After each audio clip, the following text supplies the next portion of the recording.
जय हिंद दोस्तों, जय जगत। आप सभी को जानकारी है कि राहुल गांधी जी को एनफोर्समेंट डायरेक्टरेट लगातार 3 दिन से प्रश्न पूछने के लिए, इंक्वायरी करने के लिए रोज बुला रही है और 10-10 घंटे उनसे प्रश्न पूछे जा रहे हैं, उनसे इंक्वायरी की जा रही है। राहुल गांधी एक ऐसे नेता हैं, अकेले विपक्ष के और सबसे बड़े नेता, जो केंद्र सरकार को हमेशा उनके विफलताओं के ऊपर प्रश्न पूछते हैं। चाहे वो राफेल स्कैम हो, चाहे वो पीएम केयर का स्कैम हो, चाहे वो कोविड में केंद्र सरकार की विफलता हो, जिसके चलते करीबन देश में 50 लाख से ज़्यादा मौतें हुई, चाहे वो बढ़ती कीमतें हो, बढ़ते ईंधन की कीमतें हो, चाहे वो पेगासस का इशू हो जिसमें विपक्षी नेताओं के फोन टैप किए गए, प्राइवेटाइजेशन हो, अनएम्प्लॉयमेंट हो, और ऐसे सब केंद्र सरकार की विफलताओं के ऊपर प्रश्न पूछने वाले वो अकेले ऐसे बड़े नेता हैं जो केंद्र सरकार को हमेशा घेरते रहते हैं। परंतु पिछले कई सालों से, जब से ये 2014 से सत्ता में आए हैं मोदी जी, तब से ये देखा गया है कि केंद्र सरकार की जो एजेंसियां है उसका उपयोग केंद्र सरकार विपक्षी नेताओं के खिलाफ लगातार करते आ रहे हैं। और इसमें बहुत बड़ी लिस्ट है, ये बहुत सारे नेताओं के साथ में किया जा रहा है। राहुल गांधी जी के अलावा सोनिया गांधी जी को भी समन किया गया है।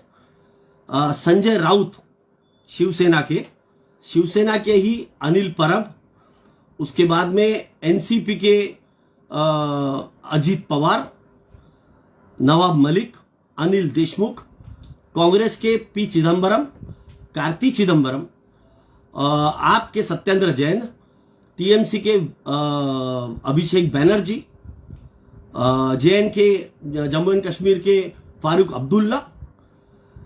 लगातार ये देखा जा रहा है कि केंद्र सरकार अपनी एजेंसियां, सीबीआई हो, एनफोर्समेंट डायरेक्टरेट हो, इनकम टैक्स हो, यहां तक कि जब चुनाव में पक्षपात करना होता है तो ये चुनाव आयोग को तक नहीं बख्शते।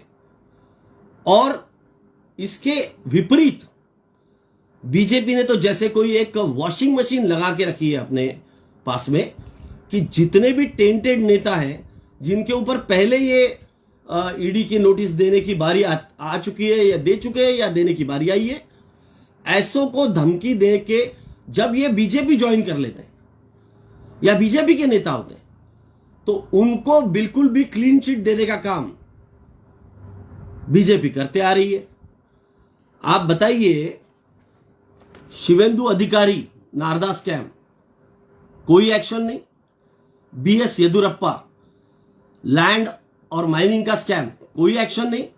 रेड्डी ब्रदर्स बेल्लारी के लैंड का और माइनिंग का स्कैम, कोई एक्शन नहीं।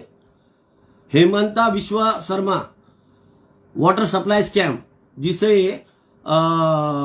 जिसमें यूएस डिपार्टमेंट में चार्जशीट फाइल की गई और जिसमें बोला गया कि एक मिनिस्टर को हमने ब्राइब दिया, जबकि जो कि चार्जशीट में भी मेंशन्ड है, जिसे लुइस बर्गर केस के नाम से जाना जाता है, कोई एक्शन नहीं।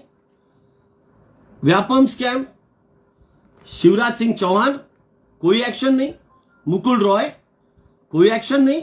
नारदा शारदा स्कैम में Ramesh Pokhriyal Nishank, hydro electric project का स्कैम, कोई एक्शन नहीं। नारायण राणे, कोई एक्शन नहीं।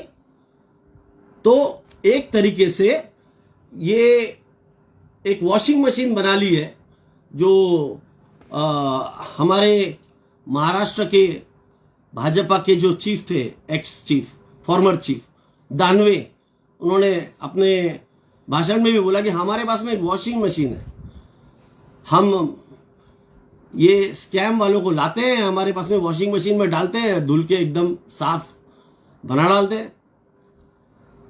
तो ये जो ईडी के एक्शन है, ईडी की जो डिपार्टमेंट है, enforcement directorate, CBI, income tax, क्या ये एक तरीके से केंद्र सरकार के पाले हुए एक जानवर बन गए कि इनको सिर्फ आपको उंगली दिखाना है विपक्ष के नेताओं के ऊपर कि भैया जाओ और इनके ऊपर हमला करो? क्योंकि आपके आपके आपके विफलताओं को ये नेता उजागर करते हैं, आपके ऊपर हमला करते हैं, आपकी विफलताएं सामने लाते हैं, इसलिए आपको इन एजेंसियों को यूज करने का बहाना मिलता है। आप अगर ईडी सही होता तो एक ऐसा केस बता दीजिए जिसमें ईडी ने भाजपा के नेता के ऊपर एक्शन लिया। ये क्या पूरे के पूरे दूध के धुले? पूरी दुनिया जानती है किस तरीके का करप्शन कर रही है भाजपा। एक केस में एफआईआर नहीं हो रही है क्योंकि प्रेशर आता है। तो आवाज उठाना अत्यंत जरूरी है। ये जो एनफोर्समेंट डायरेक्टरेट का काम राहुल गांधी जी के खिलाफ शुरू है, ये जनता की आवाज को दबाने का एक षड्यंत्र है। जनता की आवाज उठाने वाला आज के तारीख में विपक्ष का एक ही बड़ा नेता है, वो राहुल गांधी। उसकी आवाज दबाने का ये काम किया जा रहा है क्योंकि केंद्र सरकार पूरी तरह से विफल हो गई है। केंद्र सरकार पूरी तरह से विफल हो गई है। जिस तरीके से इन्फ्लेशन बढ़ रहा है, जिस तरीके से देश में कीमतें बढ़ रही है, जिस तरीके से फ्यूल की प्राइसेस बढ़ रहे हैं, गैस के प्राइसेस बढ़ रहे हैं, अभी ये सरकार उस कंट्रोल नहीं कर पा रही। देश के संसाधनों को जो कंपनियां हमने 70 साल में बनाई, उसे बेचने का काम कर रही है मोदी सरकार, लगातार बेच रही है। हमने इस देश को शून्य से खड़ा किया, बनाया, और ये एक बिगड़ैल बच्चा होता है ना जो अपने बाप की प्रॉपर्टियां बेचता है, अपने बाप दादाओं की प्रॉपर्टियां बेचता है, उस तरीके से ये हमारे अपने घर को बर्बाद करने का काम कर रहा है। एक के बाद में एक पब्लिक सेक्टर यूनिट्स जो इतने मेहनत से बनाई हैं, वो उसको बेचने का काम मात्र अपने इंडस्ट्रियलिस्ट दोस्तों को फायदा पहुंचाने के लिए। अभी पता चल गया, अभी कुछ दिनों पहले, 2 दिन पहले, श्रीलंका के पेट्रोलियम मिनिस्टर ने, इलेक्ट्रिक जो मिनिस्टर था, उसने बयान दिया कि मेरे ऊपर प्रेशर था अडानी के लिए 500 मेगावाट का काम जो है वो अडानी को दिया जाए। डर इतना कि उसके बाद में उसने रिट्रैक्ट कर दिया। क्या उसके सपने में आया था अडानी या मोदी जी जो ये बयान उसने दिया? जिस तरीके से श्रीलंका में इकोनॉमिक क्राइसिस हो गया है, उसी तरीके का क्राइसिस हमारे यहां पे इनके चलते, राज के चलते आने को है।